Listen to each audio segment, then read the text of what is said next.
Scorpio, ang dami. Meron at meron kayong matatanggap ngayong November. Kita mo siya.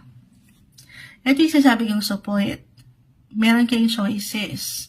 Or sa mas practical, dahil birthday nyo nga po, meron pong regalo. Ayan o, may paano. Ano yan? Iba-iba. May pakastilyo. Bahay lupa ba to? May ilang gold. May ilang person. May ilang ganap. So, pipili na lang kayo dyan para mas makaramdam kayo ng kaalawanan. Okay? Masaya. Merong celebration. Queen of Wands reverse. Pero this time, more fulfilling sa feeling or mas private lang or low-key yung celebration na ito. Lalo pa, if ever mag-apply yung pagka-besi sa ilang gawain po. Sa buhay, trabaho man, or pamilya, na nanaisin na lang ng ilan